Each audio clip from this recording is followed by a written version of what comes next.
નમસ્કાર દર્શક મિત્રો, કચ્છી ટીવી સમાચારમાં હું રિંકલ પરમાર આપ સૌનું હાર્દિક સ્વાગત કરું છું. તો જોઈએ આજના સ્થાનિક સમાચાર.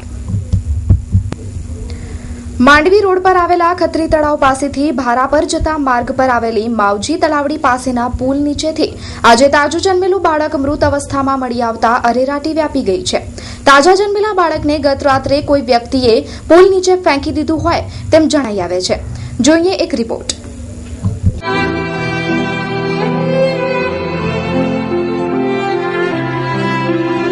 આ ત્યજી દેવાયેલું બાળક ભારાસરથી માંડવી જતા માર્ગ પર આવેલા પુલિયા નીચેથી મળી આવ્યું છે. બાળકને જન્મ આપીને અસુરક્ષિત સ્થળે ત્યજી દઈને ભાગી છૂટેલી અજાણી સ્ત્રી સામે ફરિયાદ નોંધાઈ છે. આજે સવારે 9 વાગ્યાના અરસામાં એક રાહદારી ત્યાંથી પસાર થઈ રહ્યો હતો ત્યારે તેની નજર આ બાળક પર પડી હતી અને ત્યારબાદ ભુજની માનવજ્યોત સંસ્થાનો સંપર્ક કરતા માનવજ્યોત સંસ્થાના સંચાલકો તુરંત ઘટના સ્થળે દોડી ગયા હતા, પરંતુ આ બાળકને બચાવી શકાયું નથી. પોતાનું પાપ છુપાવવા માટે મહિલાઓ દ્વારા અનેક વખત તાજા જન્મેલા બાળકને ત્યજી દેવામાં આવે છે. છેલ્લા 1 વર્ષમાં આ ત્રીજો બનાવ પ્રકાશમાં આવ્યો છે. જો આવા બનાવોની ચોક્કસ તપાસ થાય તો હકીકત સામે આવી શકે તેમ છે. હાલ માનકુવા પોલીસે અજાણી સ્ત્રી વિરુદ્ધ ફરિયાદ દાખલ કરીને તપાસ હાથ ધરી છે, જ્યારે બાળકને પીએમ માટે ભુજની જીકે જનરલ હોસ્પિટલમાં ખસેડવામાં આવ્યો છે. કેવલ રાજગોર, આશાપુરા ન્યૂઝ, ભુજ. પ્રતિક બાવા માનવજ્યોત સંસ્થામાંથી આજે સવારના 9 વાગે પ્રમોદભાઈ મુનોવર અમારા પ્રમુખ શ્રીનો ફોન આવેલ કે ખત્રી તળાવથી માનપા જઈએ છીએ ત્યાં રસ્તામાં કોઈક ભાઈ ઊભા છે અને ત્યાંથી ફોન આવેલ કે ત્યાં એક તાજો જન્મેલ બાળક ત્યાં પડ્યો છે. તો અમે તાત્કાલિક ત્યાં ગયા તો ત્યાં બાળક પણ પડ્યો હતો અને ત્યાં સ્થાનિક જે ભાઈ હાજર હતો એમ કહેતો હતો બાળક જીવતો હતો ને મેં કોશિશ કરી પણ ત્યાં નીચે પુલની નીચે હતો, પુત્રોને લઈને જતો હતો. તે હવે મને લાગે છે કે પૂરો થઈ ગયો છોકરો.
નદીના પટમાંથી ગેરકાયદેસર રેતી ખનન એ ગુનાહિત કૃત્ય છે. નદીના પટની રેતી એ કુદરતી સ્ત્રોત હોય તેની જાળવણી કરવાની અને તેનો વ્યય ન થાય તે જોવાની સરકારની જવાબદારી છે, તેમ સુપ્રીમ કોર્ટે જણાવ્યું.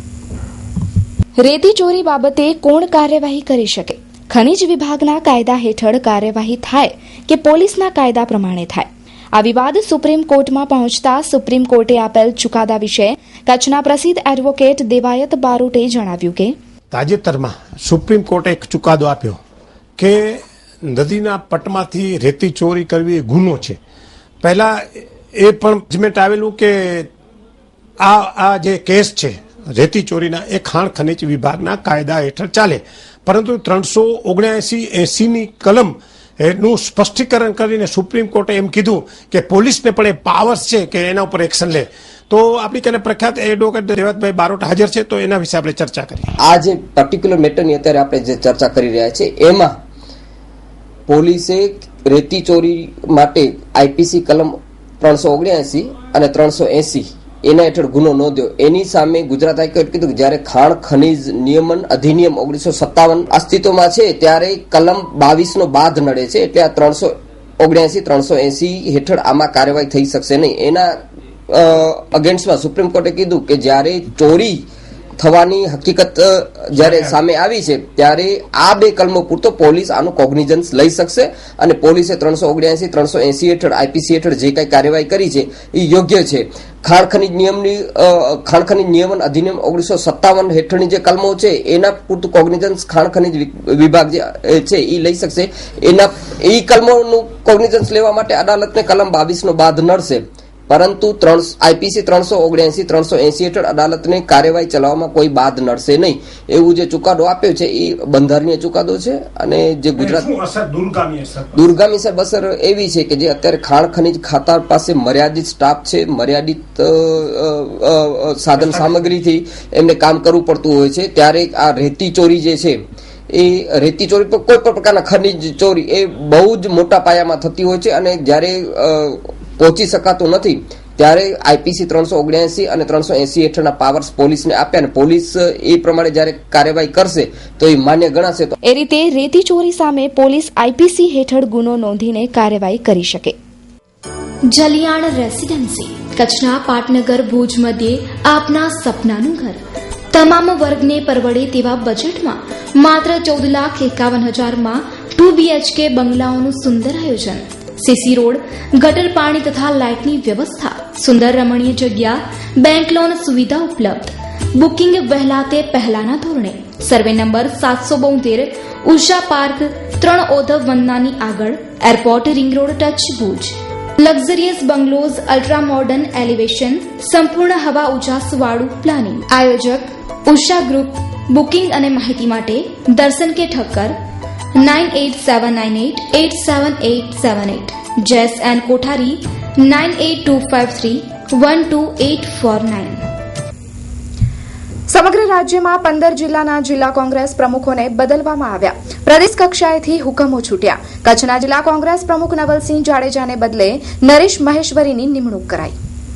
કચ્છ જિલ્લાના કોંગ્રેસ પ્રમુખને બદલવામાં આવ્યા છે.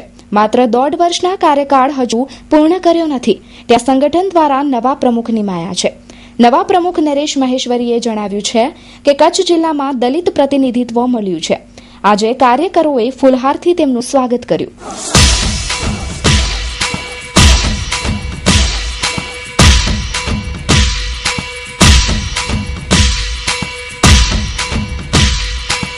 બાદમાં પત્રકારોને મહેશ્વરીએ સહકાર આપવાની અપીલ કરી.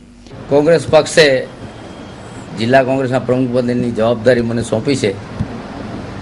હું તમામ વરિષ્ઠ આગેવાનો, કચ્છના સિનિયર આગેવાનો, જિલ્લા કોંગ્રેસના પ્રમુખ સહિત કાર્યકરોનો સૌનો આભાર વ્યક્ત કરું છું. અને ખાસ કરીને કચ્છના સંગઠનની વાત કરીએ તો જિલ્લાના વર્ષોના સંગઠનનો અનુભવ ધરાવતા મને ખુશી થાય છે કે આ અનુભવનો લાભ આ ચોક્કસ મને મળશે.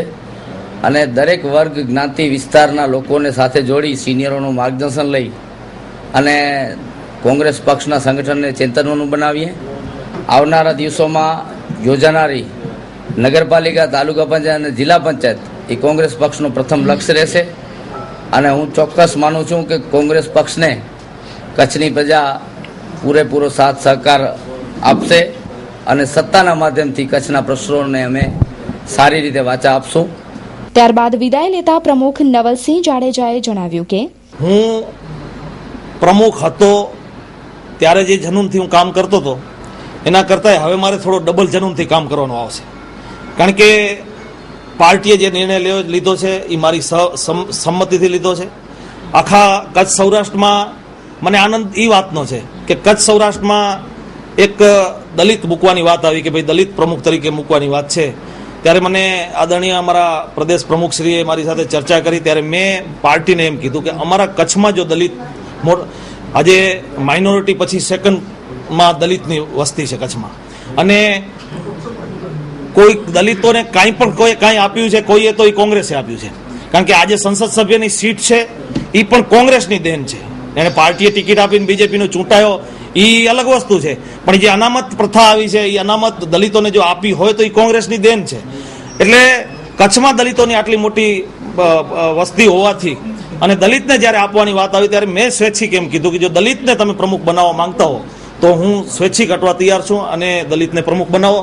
અચ્છા, જ્યારે મેં આવી વાત પ્રદેશ પ્રમુખ પાસે કરી હોય ત્યારે જેટલી તાકાતથી હું પ્રમુખ હતો અને જે કામ કરતો હતો એનાથી મારી જવાબદારી થોડી વધે છે.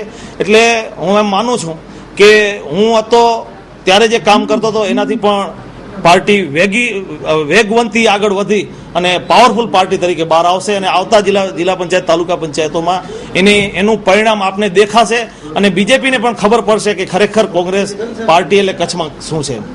શ્રદ્ધા school and college Madhapar English medium and Gujarati medium. Admission open for nursery to standard 8. Centrally located school campus at Madhapur town. Transportation facilities, overall skill development program, affordable fees structure. Our other facilities, computer lab, science lab, library. Admission form available at Shraddha School and College. Our school address, Shraddha School and College, ભુજની તદ્દન નજીક, સ્વામિનારાયણ નગરની પાસે, Bhuj Madhapar ring road, Junavas Madhapar Bhuj Kutch. Contact us 7383325258. Landline number 02832240295. Kutch મિત્રના કટાર લેખિકા મુક્તાબેન ખત્રીના વિવેક ગ્રામ પ્રકાશન દ્વારા પ્રકાશિત પુસ્તક વાત નાની પણ મજાનીનું વિમોચન કરાયું હતું. જિલ્લા પંચાયતના હોલ ખાતે આયોજિત કાર્યક્રમમાં તંત્રી દીપકભાઈ માકડે મુક્તાબેનની હકારાત્મક લેખન શૈલીને બિરદાવી હતી. આ પ્રસંગે ડોક્ટર દર્શનાબેન ધોળકિયા, મીનાબેન મહેતા, કીર્તિભાઈ ખત્રી, માવજીભાઈ બારૈયા, ગોરધન પટેલ, ઝવેરીલાલ સોનેજી ઉપસ્થિત રહ્યા હતા. Mansi international school Education for a Brighter Future 2015 and 2016. Admission open for CBSE International School, Nursery, LKG, UKG and Standard 1 to 5. Give your child education with culture right from beginning.